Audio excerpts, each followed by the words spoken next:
Do you ever feel like admin thinks that you just sit in your office all day, eating snacks, sipping coffee, shopping online, and just waiting for students to wander in when they're ready?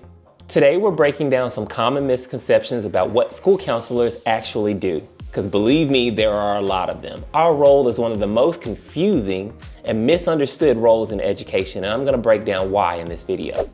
Behavior is at an all-time high around campuses at all 3 grade levels, and sometimes admin or staff think that we just have this magic wand and can fix all the student behaviors all at once. So when teachers call us to their classrooms because a student is misbehaving, they expect us to go in and automatically fix it and correct it in the moment and leave and make everything perfect. That is not a reality. And when we do teach students coping skills or give them a snack or things like that, we're not just giving them that just because it makes them happy. We know that they have a need that has not been met. And sometimes that's hunger, sometimes it's just human connection. It could be many things.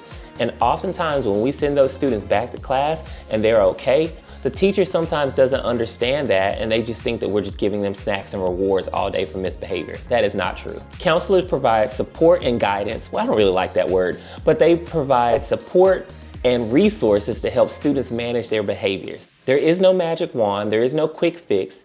Teaching them coping skills and emotion regulation takes time. And not only does that take time, it takes collaboration and support from all the stakeholders. That means everybody's involved with that student. But that's a whole nother video. Here's another misconception that counselors have never taught and don't know what teachers have to deal with on a day-to-day basis. That is not true. In some states, there is not a requirement to be a teacher before you're a school counselor, but however, I was a teacher. I taught middle school Spanish, and I know what it's like to manage a classroom full of multiple different learners and different personalities. And as a side note, there are times when we do teach lessons. If you're elementary, middle, or even high school, you might have to do some classroom counseling lessons.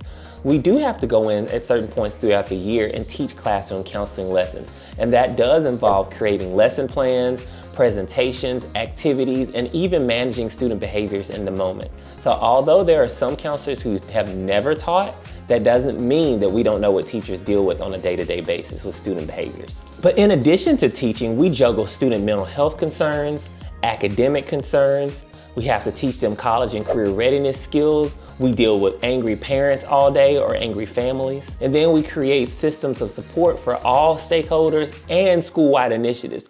Although we're not teaching students in the classroom all day long, that doesn't mean that we don't know all of the stress that comes with being an educator.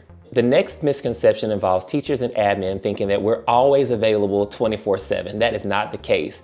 A school counselor's schedule can be filled completely within the blink of an eye. There are times when I had my schedule planned out for the day. I would come in early and I would map out my to-do list and plan what I was going to do. And one student crisis or one thing that happens on the campus can literally derail your entire day. Counselors balance multiple meetings, such as IEP and 504, or sometimes families who just drop in unexpectedly, student support needs, school-wide initiatives, such as events, district initiatives, things that we are required to do from the district, paperwork, data, and multiple things that are piling up on their plate. And if you have a walkie-talkie that's constantly going off because you're needed, that's one of the most stressful things in the world when you're trying to get things done. This usually comes in play and is a problem when teachers or admin call us or on the radio or email us and expect us to drop everything we're doing to come support their needs for whatever they are. And that's not always realistic, especially if you're a lone ranger on a campus such as an elementary school counselor. Fortunately, working in middle schools, most times you have partners or teams that you can work with. But again, if you're a lone ranger such as an elementary counselor, you are usually working solo and you have to balance the needs of many people all at once. I used to joke around and say I wish I had a clone or somebody who can do the work that I do and split it, but you never know where AI is going in the future. They may be able to make robots who can do some of those things, but I don't know if that will take away our jobs or help us. I don't know. What do you think in the comments below? Would you like to have a robot assistant to help you? Yes or no? This next misconception is mostly for middle or high school counselors, but sometimes your teachers or admin think that all you do is change schedules all day long. Although scheduling is a big part of middle and high school counselors' jobs because we have to make sure that students can graduate on time and get the correct credits that they need, that is not the only thing we do all day. Sometimes teachers think that we as counselors give them the most difficult students on purpose, and that's not true. And other times they think that we can just automatically change schedules when they don't like a student or they want them out of their classroom. that's not always realistic either. And they just don't understand that scheduling takes time. It's literally, the way I process it, it's like making a big giant puzzle. When you change one thing, that can mess up something else here. And sometimes students just don't fit because of the classes they're taking. For example, when I had middle school, I had students who were involved in honors band and higher level placement electives and things like that. And you can't just change their schedules and think that it's gonna work all the time. It just doesn't fit that way. Scheduling can take a lot of work, time, effort, sweat, blood, and tears.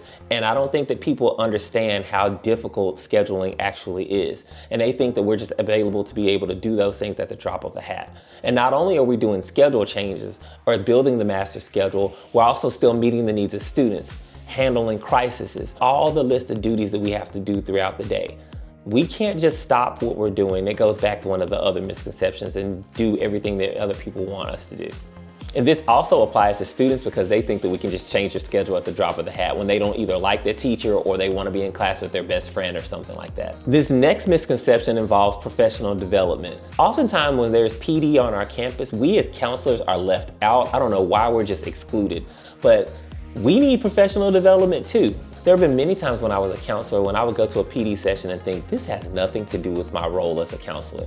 If you can relate to that, comment below and says, yes, I relate. The needs of students in the communities are constantly changing. Laws and legislation is always changing. There are new best practices that are always coming into play, ways to do things differently. And we need to be able to collaborate with other counselors within our district too, so that we can learn from each other. But here's one of the biggest problems. There's sometimes not enough money in the budget to send us to conferences that are within other states or across the nation, things like that. It is important for counselors to stay up to date with trauma-informed practices, SEL or character development, depending on where you are. We can't even use the word SEL anymore, but again, that's a whole nother video. And different things to meet the needs of our students. We need constant development on those things. Or again, we just need to be able to rely on other people in our districts who are doing things differently. Sometimes you can get ideas from being connected to other counselors who are doing things on their campuses that are amazing. Or you can just continue to watch me. I have a lot of ideas with counseling and professional development. So the next time your admin or your staff are tripping on your campus, just tell them counselors are juggling a lot of things and you're doing the best that you can, but also be able to meet their needs as best as possible too. Do you want more tips, resources, professional development, and a community of school counselors who understand what it's like? Join the school counselors community. You'll get professional development, resources, tips, strategies, and all the things that you will need to be able to do your jobs effectively. The link is in the description below, or you can just go to this link on the screen. We would love to have you in our community.